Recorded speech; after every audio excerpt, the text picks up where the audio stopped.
اذا تبایعتم بالعینہ، اذا تبایعتم بالعینہ، جب تم سودی کاروبار کرنا شروع کر دو گے، اذا تبایعتم بالعینہ، جب سودی کاروبار کرنا شروع کر دو گے، وَأَخَذْتُمْ أَذْنَابَ الْبَقَرِ، بیلوں کی دموں کو تھام لو گے، زمینوں میں ہل چلانا شروع کر دو گے، وَرَضِيتُمْ بِالزَّرْعِ، کھیتی باڑی مال کمائی کی فکر میں مبتلا ہو جاؤ گے، وَتَرَكْتُمُ الْجِهَادِ، جہاد کو چھوڑ دو گے، جہاد کو ترک کر دو گے، سلط اللہ علیکم الذلہ، اللہ تعالیٰ تم پر ذلت کو مسلط کر دے گا۔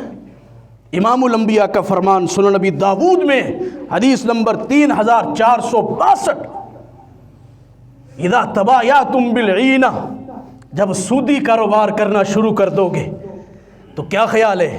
آج سود نہیں ہے، ہماری ساری معیشت کا چکا سودی نظام پر چل رہا ہے۔ پہلے آئی ایم ایف سے سود اٹھاتے ہیں، اربوں کا سود، کروڑوں کا سود اٹھا کے، اور اس سے کہیں زیادہ پھر ان کا سود اور قسطیں واپس کرتے ہیں۔ سودی نظام، اسی نظام نے مسلمانوں کو جکڑ کے رکھ دیا، مسلمانوں پر ذلت مسلط ہو گئی۔ 1.5 ارب ہونے کے باوجود ہر طرف مسلمانیت منہ چھپائے پھر رہی ہے، مسلمانوں کا خون پانی سے بھی زیادہ پوری دنیا میں سستا نظر آتا ہے۔ جب سودی کاروبار کرو گے اللہ تم پر ذلت کو مسلط کرے گا۔ امام الانبیاء، سرور کونین، مخبر صادق پیغمبر جناب محمد الرسول اللہ کا فرمان ہے صلی اللہ علیہ وسلم۔ سارا نظام معیشت کا سود پر ہے۔ دعا کرو اللہ اس سود کی لعنت سے ہماری جان چھڑوائے، اور اسی سود کی وجہ سے میرا یہ ماننا ہے، شریعت ہمیں یہ بتاتی ہے، قرآن و حدیث کا علم ہمیں یہ بتاتا ہے، جب تک ملک کی معیشت سے سود کو نکال کے دفع دور نہیں کیا جائے گا تب تک مسلمان عزت کے ساتھ، مسلمان وقار کے ساتھ پوری دنیا میں سر اٹھا ہی نہیں سکتے۔ سارا نظام سود پر ہے، اور باقی ہر دوسرا تیسرا بندہ بلا واسطہ سود کے اندر مبتلا ہے۔ بلکہ لوگ بینکوں میں پیسے رکھ کے، آج کی مہنگائی کی دور میں لوگوں نے یہ طریقہ کار بنایا ہوا ہے کہ آپ کے پاس انویسٹمنٹ ہے، بینک میں رکھو اور مزے سے بیٹھ کے سکون سے کھاتے رہو۔ کیا سود، کیا حلال، کیا حرام۔ نبی علیہ السلام کا ایک نہیں، 2 نہیں، 3 4 سندوں سے امام الانبیاء کی وہ حدیث جسے پڑھتے ہی مسلمانیت کے رونگٹے کھڑے ہو جائیں، آپ نے فرمایا الربا 70 شعبہ، سود کے گناہ کے 70 درجے ہیں، 70 درجے۔ ایسرھا، سب سے ہلکا درجہ، سب سے کم درجہ، سب سے چھوٹا درجہ، سب سے ادنا درجہ، سب سے حقیر درجہ، ان ينكح الرجل امه، کہ انسان اپنے محرم رشتے، امام الانبیاء نے فرما دیا ہے تو شرم کس بات کی۔ آپ فرماتے ہیں کہ سب سے ادنا درجہ یہ ہے سود کا کہ انسان اپنی ماں سے منہ کالا کرے۔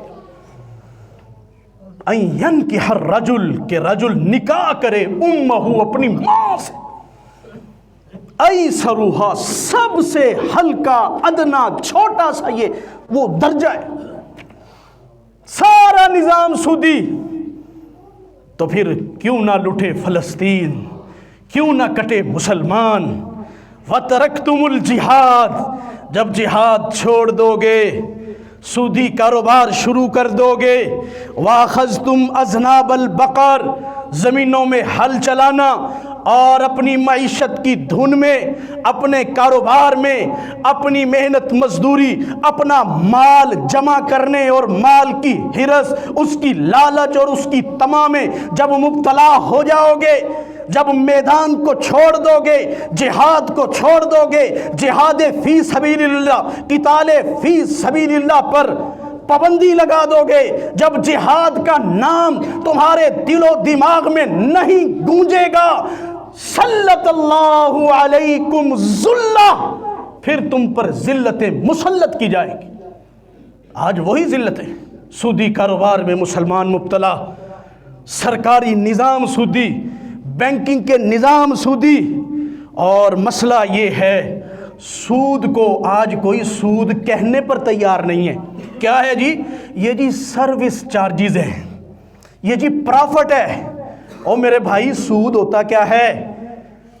اور یہی تو سود ہے جس کے سروس چارجز نام بنا دیے گئے، پرافٹ نام رکھ دیے گئے، اور چند درباری ملاؤں کو بٹھا کے فتوے بھی جاری کر کے اپنے آپ کو مطمئن کر لیا حلال ہے، یہ جائز ہے، یہ تجارت ہے، یہ سود نہیں ہے۔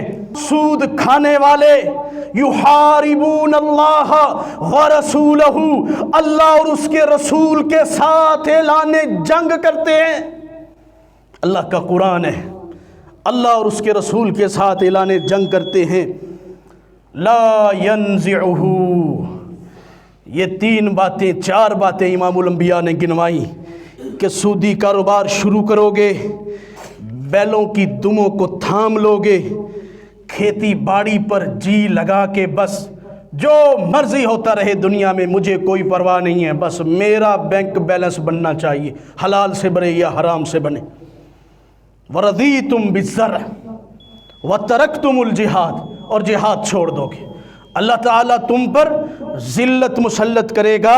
لا ینزعہ، وہ ذلت، وہ بدبختی، وہ تمہاری عزت دنیا میں جو نہ رہی، مقام نہ رہا، وہ ذلت تم پر جو مسلط کی گئی تھی، لا ینزعہ، اس ذلت کو اس وقت تک نہیں ہٹایا جائے گا حتیٰ ترجعوا الی دینکم، جب تک تم اپنے دین کی طرف واپس نہیں پلٹ آتے۔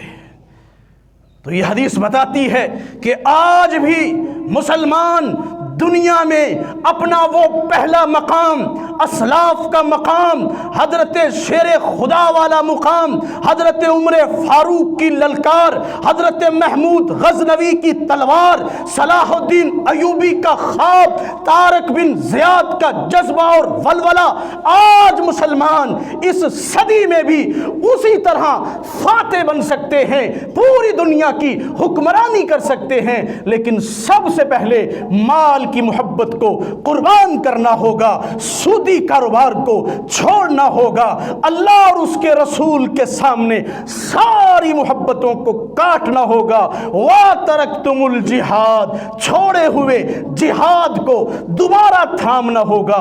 امام الانبیاء فرماتے ہیں جب یہ کام تم دوبارہ کرنا شروع کر دو گے، اللہ تعالیٰ تمہیں دوبارہ زمین میں وہی غلبہ، وہی حاکمیت، وہی قوت اور وہی اللہ تعالیٰ اقتدار مسلمانوں کو عطا فرما دے گا۔ اور دوسری حدیث بھی بیان ہوئی ہے پہلے، ضمناً مختصر بیان کر دیتا ہوں۔ نبی علیہ السلام نے فرمایا تھا نا، وہ وقت آئے گا جب کافر اقوام مسلمانوں پر اس طرح چڑھ دوڑیں گی جس طرح بھوکے دسترخوان پر چڑھ دوڑتے ہیں۔ صحابہ نے کہا اللہ کے پیغمبر کیا ہماری تعداد کم ہوگی؟ کہا تعداد تو بہت زیادہ ہوگی، سمندر کی جھاگ کی طرح، لیکن اللہ تعالیٰ وَلَا يَنزِعُنَّ، کافروں کے، مسلمان مخالف قوتوں کے دلوں سے اللہ تمہارا رعب، تمہاری ہیبت، تمہارا دبدبہ اور تمہاری دہشت اللہ کافروں کے دلوں سے کھینچ لے گا۔ صحابہ کہتے اللہ کے پیغمبر ایسا کیوں ہوگا؟ فرمایا تمہارے اندر ایک بیماری ہوگی، وہن کی بیماری۔ وہن کیا ہے؟ حب الدنیا وکراہیت الموت، صرف دنیا سے محبت، مال سے محبت، ڈالر سے محبت، فیکٹری سے محبت، مال و زر سے محبت، بینک دولت سے محبت، زمینیں جائیدادیں جانوروں سے محبت، ساری دنیا سے ساری چیزوں سے محبت۔ وترکتم الجہاد، جہاد سے نفرت پیدا ہو جائے گی، مرنے سے نفرت پیدا ہو جائے گی، اللہ تعالیٰ تم پر پھر ایسی ذلتیں مسلط کرے گا۔ اللہ سے دعا کرتے ہیں اللہ تعالیٰ آج ہمیں دوبارہ عالم اسلام کو، مسلمانوں کو اپنی میراث پر، اپنی کھوئی ہوئی میراث پر، اپنے اسی سابقہ منہج پر، اس ایوبی کی تلوار پر، اس صلاح الدین ایوبی اور محمود غزنوی کی یلغار پر، اور ٹیپو سلطان اور عمر فاروق اور سعد بن ابی وقاص رضی اللہ تعالیٰ عنہ کے راستے پر اللہ تعالیٰ آج پھر مسلمانوں کو چلا دے۔ وآخر دعوانا ان الحمد للہ رب العالمین۔